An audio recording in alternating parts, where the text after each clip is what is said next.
Well, good afternoon, ladies and gentlemen. I can't tell you how pleased I am to be here. I've only once before been in Pristina, and I'm delighted to have a slightly longer opportunity this time to have a look at it. And I'm delighted to see so many friends and, dare I say, acolytes of Geoffrey Nice have decided to come to this place.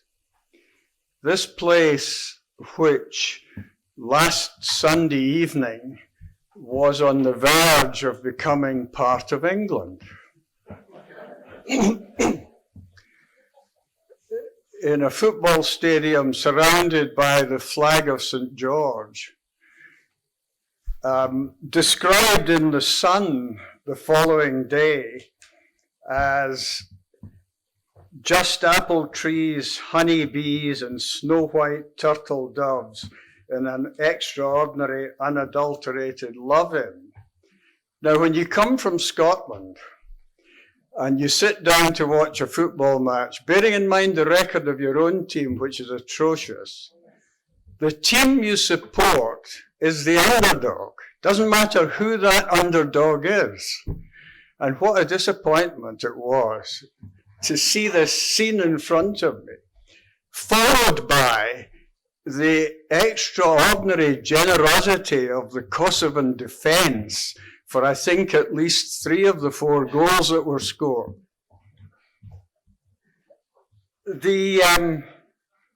Listening to what's gone so far today, I want to deviate a little from what I might have otherwise said.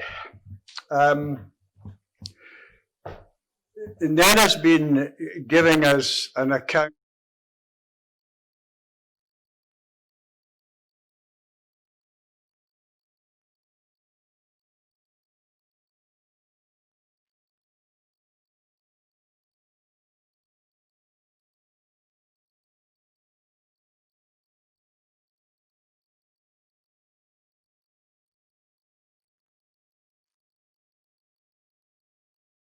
too much from the narratives that emerge from trial judgments and trial proceedings.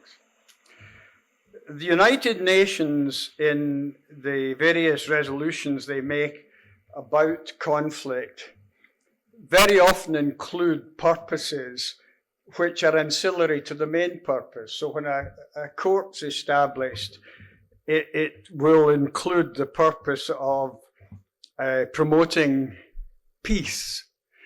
It may include the purpose of allowing persons to plead guilty and show remorse.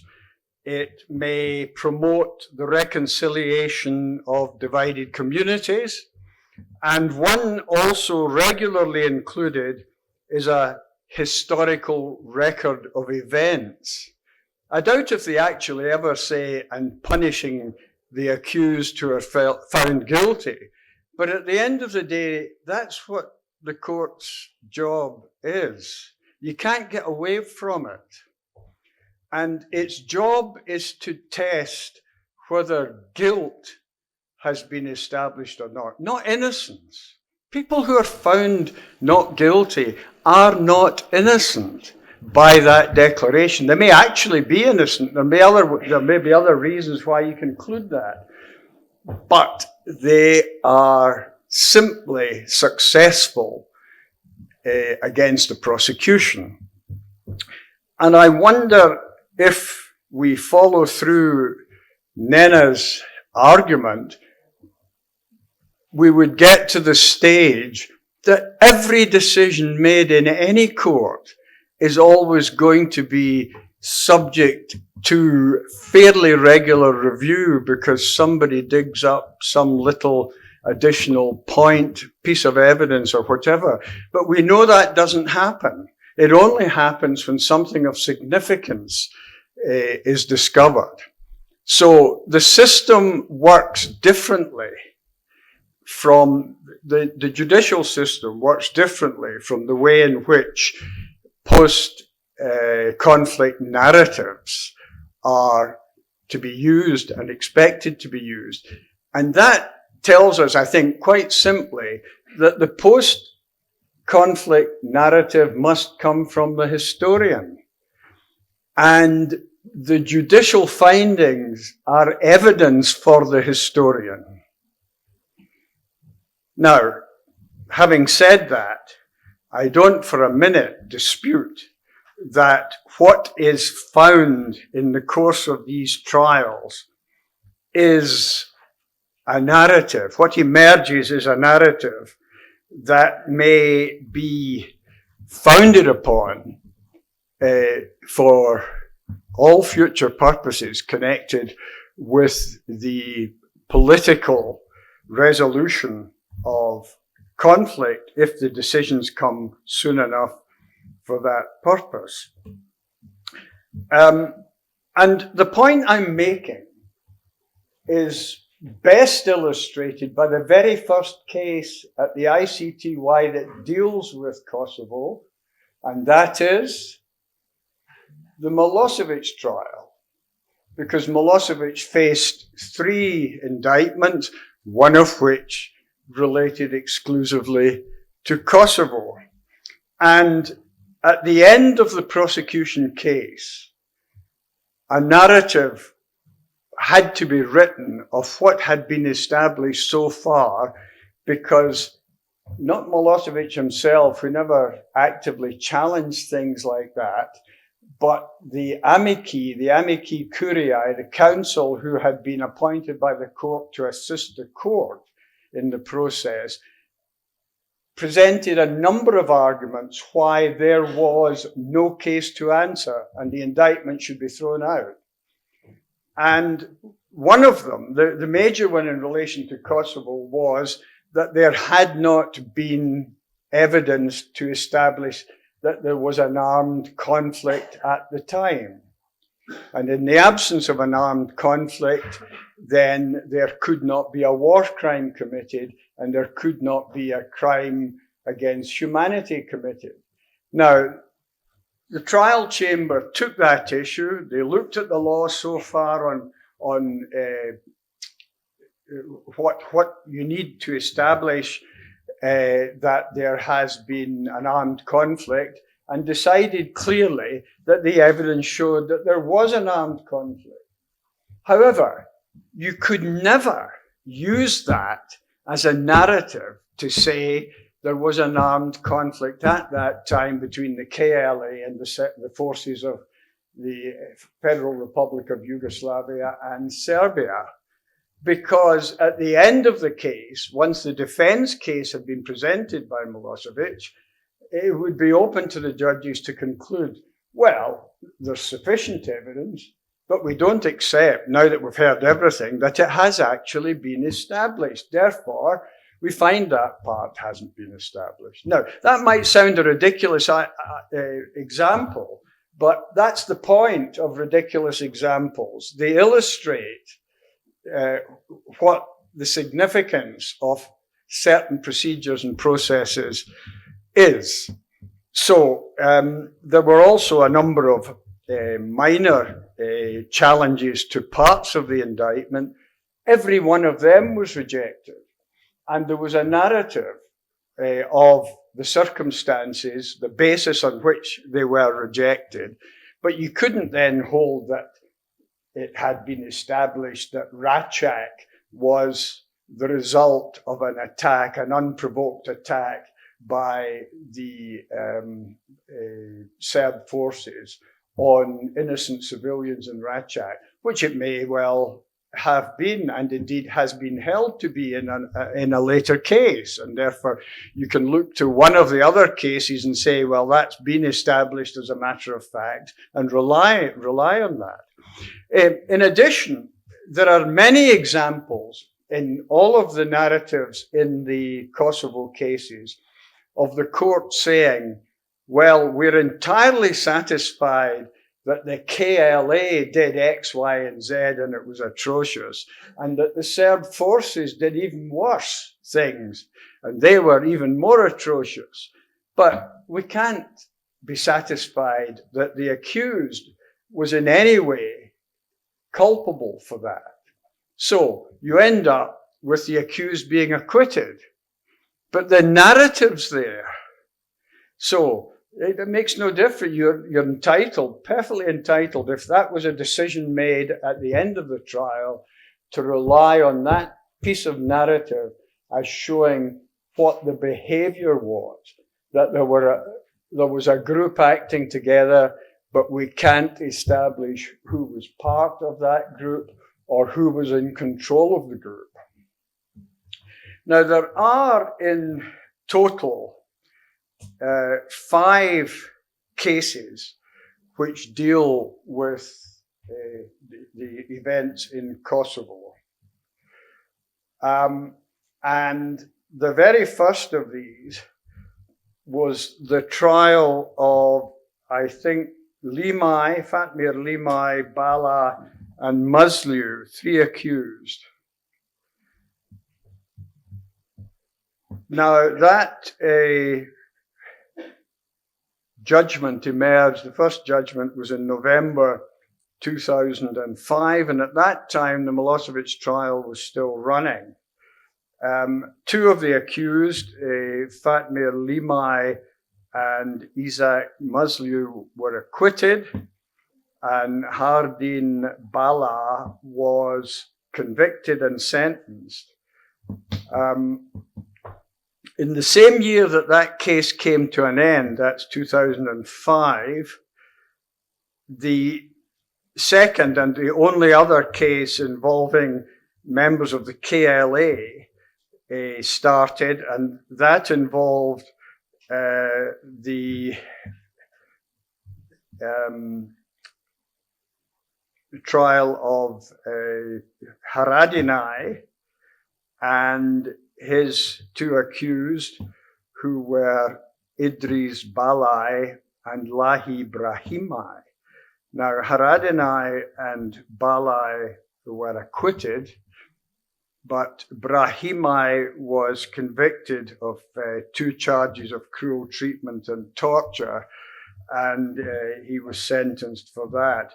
If I go back to the earlier when I mentioned the accused Bala, in that case was actually found guilty of a number of murders as well as cruel treatment, and he was sentenced to 13 years in prison. Now, the judgment in each of these cases is full of material about cruelty, and some of it's quite unimaginable cruelty committed, in some of it while personnel were in detention. The interest of the accused was in Albanian collaborators, in Serbs within the community that couldn't be trusted, in Roma in one instance as well. Many were taken into custody in conditions which it is actually very difficult to read about, to imagine that people could be kept in these conditions. But out of these 6 accused persons, 4 of them were acquitted. Now, the analysis of the evidence might lead you in some instances to think, well, there's a bit of evidence against one of the accused. It doesn't come to very much. But you can't make anything of that. Either the court has made a finding that you can rely on. I don't mean a finding of guilt of that person. I mean a finding of a fact established, which might simply be a fact about conduct committed by a group or an individual, but they may be short of the identification. Now, these, you may also know from your own just general reading that in the case of Haradinaj, there was a successful appeal by the prosecution based on the idea that the court had compelled the prosecution to finish the case without giving them an adequate opportunity to get witnesses who were reluctant to come to court, to get them to court. In fact, that case was rife with witness difficulties. There were, I think, 18 different warrants issued for witnesses to be brought to court, and there was very little success in compelling witnesses to speak up. But the court recognized the problem. A second chance was accorded to the prosecution on some of the charges, but that prosecution was equally unsuccessful. And the three accused were acquitted of what they were retried on. Brahimaj was not retried on the two charges he had already been convicted of. His sentence stood, but all three were acquitted of what remained. Now, Milošević and the two Albanian cases. The other two cases relate to the conduct of the forces of what's described as the Fry in Serbia. So that's the armed forces, that's the army of the Federal Republic of Yugoslavia, and the police force, the MUP of Serbia, acting together in an alleged joint criminal enterprise to remove from their homes, and in many instances from the country, large numbers of Kosovan Albanians. In total, about 800,000 were actually moved from their homes in the course of the campaign of the army and police, which roughly coincided with the NATO bombing. There already was a state of armed conflict from the second part of 1998, but once the bombing started in March 1999, the activity of the Serbian forces seemed to accelerate, and many were compelled to cross the border. It was described at the time as the ethnic cleansing of Kosovo, and I can think of no better description. And it was associated with conduct which was designed to diminish people. Their identification documents were seized, confiscated, never returned. Their registration plates of their cars were taken. All the money was taken. I was fascinated at the time to discover that everyone had German marks somewhere, and that was what particularly interested the Serbs. I come here today and find that the currency is the euro, which I was delighted to see, and life was made so much easier by that, and I hope that's been a success story here.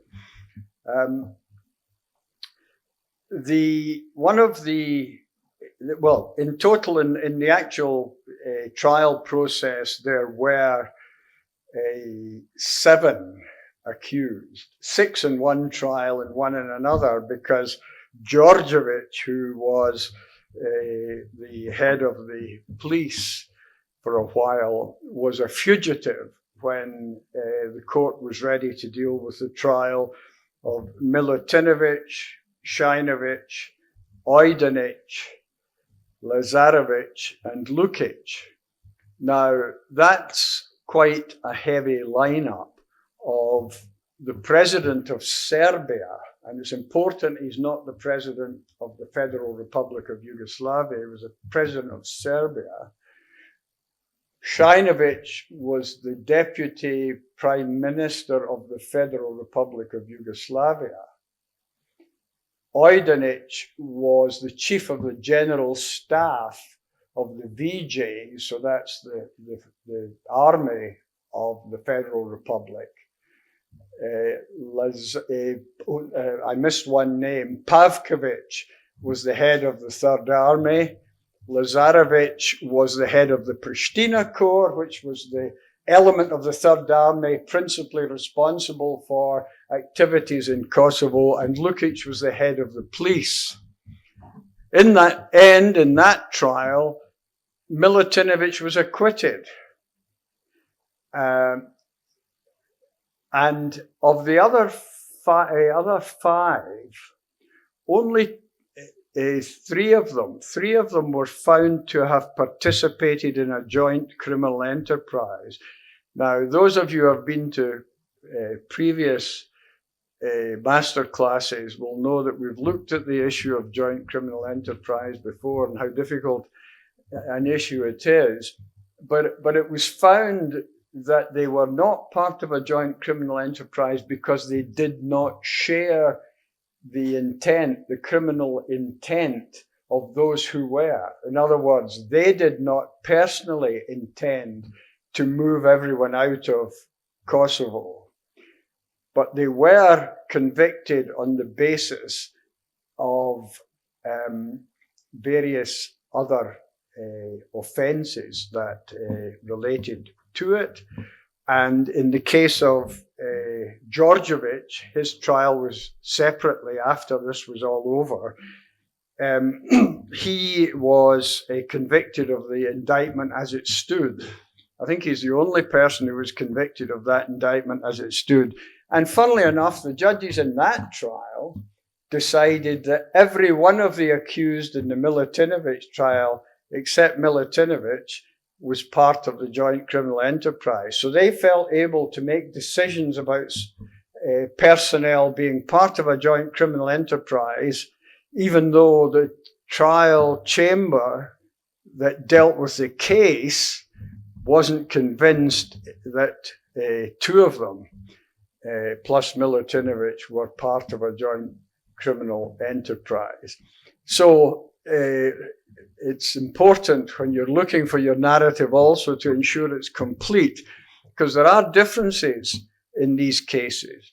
Another good example, both cases deal extensively with the events in various municipalities throughout Kosovo and deal with the various crimes that were committed. I think in total there were more than 700 murders on the indictment of named people. There were many not named because they couldn't be, but more than 700 were named.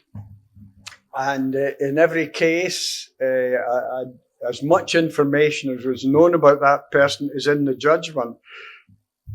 The reason the Milutinović judgment extends to, I think, over 2,000 pages is partly because it records as much information as is known about the circumstances of the death of each of these individuals. So again, it's something that we've become more and more accustomed to since that time, but indicative of how, I think, in some respects ahead of its time, the ICTY was, that we gave to the relatives of deceased as much information as we possibly could. Nowadays, the interests of victims and the relatives of victims have taken on a far greater significance in court than they ever had, probably throughout 2/3 of my career. But the ICTY demonstrated a recognition of the significance of victims, even though victim participation hadn't got to the ICTY, although it came into the work of the ICC. If I've got a couple of minutes, I just wanted to say one thing about the visit tomorrow to Rachak. Sunday.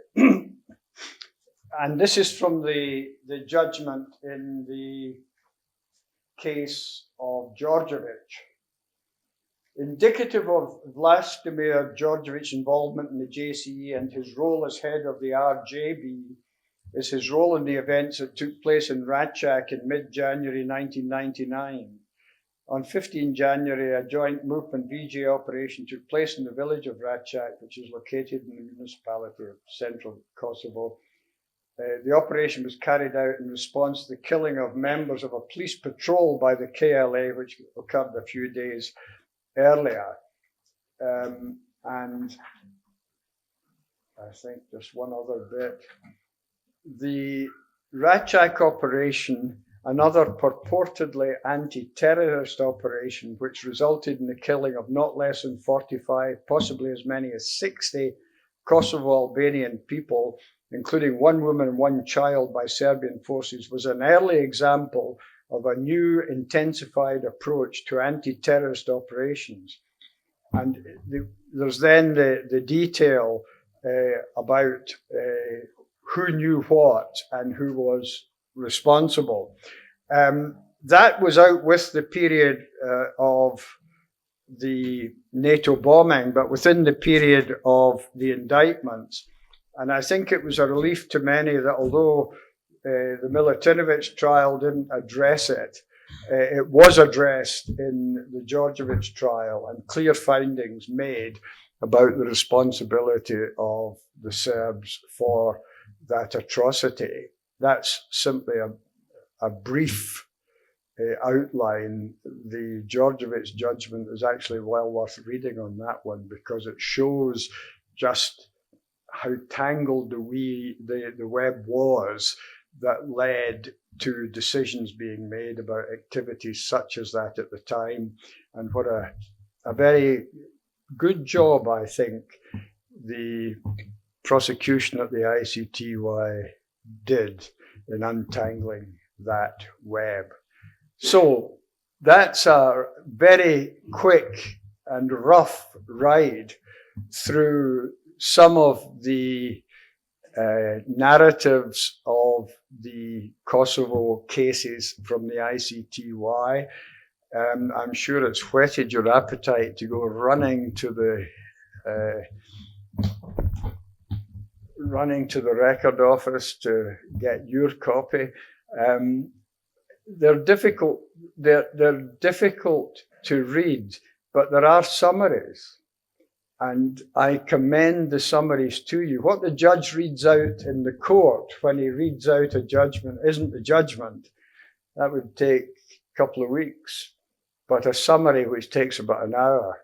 And if you're looking for something in particular and want to narrow down the area, then that's the place to look. And they're all online and they're dead easy to find now. It used to be you had to get into the website.